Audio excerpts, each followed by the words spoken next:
Hello and welcome to another edition of the Cropland Genetics Agri-Solutions Crop Cam. I'm Mark Ullman, Seed and Agronomy Advisor. Today I have with me Chris Turk from SCA Co-op. We're out here south of Lakefield, about a mile and a half, looking at some cornfields. We noticed corn leaf aphids, some molds happening, and some other issues going on out here. So we just want to take a few minutes to kind of catch up speed on what's happening in your cornfields to date. If you look down below here, we had about a tenth of rain come through this morning. And you think a tenth of rain ain't much, but look at the soil moisture right at the base of the corn plants.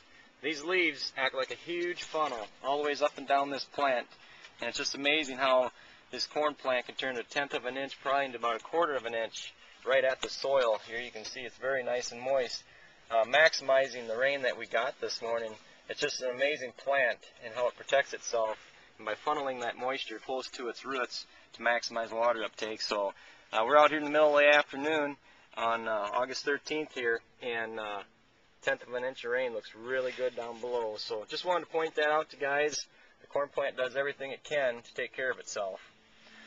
There's some other things we need to think about. A lot of calls this week on protecting our corn plants with corn leaf aphids. Been doing a lot of soybean aphid spraying and some spider mites. But Chris, we need to talk a little bit about corn aphids today and the different ones that are out there, and what should we do and be concerned about. Well, this field here, when we came out to do a yield check and check on progress, we noticed corn leaf aphids on the uppermost leaves of this plant. This is probably the most extreme case that we've found yet to date. But these light lime green type aphids, which are the actual corn leaf aphid, seem to be heavier out here. We have also noticed the more of an olive green, a deeper, darker type green aphid, which is a cherry oat aphid. The aphids, it's pretty unclear as far as where they come from, what their overwintering habits are, although the corn leaf aphid seems to come from the south and migrate up north every summer. This being an extreme case of aphid infestation here, still is not considered at an economic threshold to spray, especially since we have reached brown silk on this corn. If we had aphids in these tassels and in these silks and we were still in the pollination stage, we would probably consider treatment, as the soot and the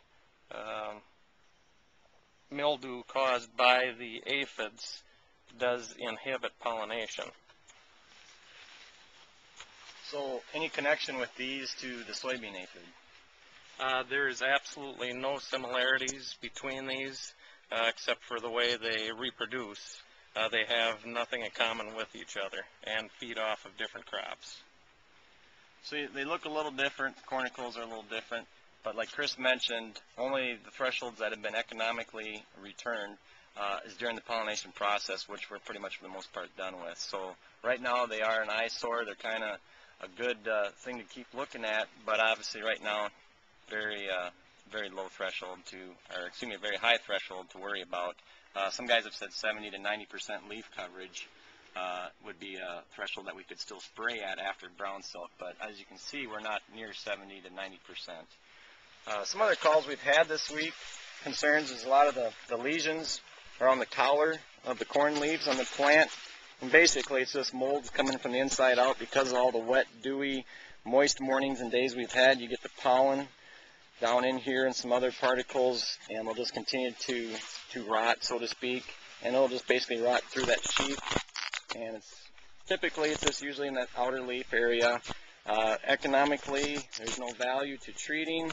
It's just more obvious this year, but it's been around for quite a few years, and still no research has proven that there's a economical threshold to treating this, and it'd just be tough to do anyway with a fungicide to get in there if it was a fungus. So had some calls on that this week, just wanted to address that. So Chris, is there anything else you want to point out today, or any phone numbers you can give out for your FCA co-op locations?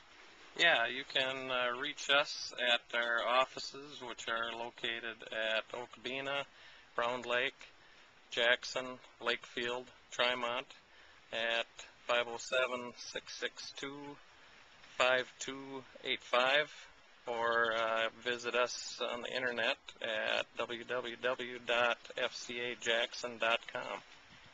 Great. Thanks for helping us out today. And that wraps up another edition of Agri Solutions Cropland Genetics Crop Cam, found only on US104.net.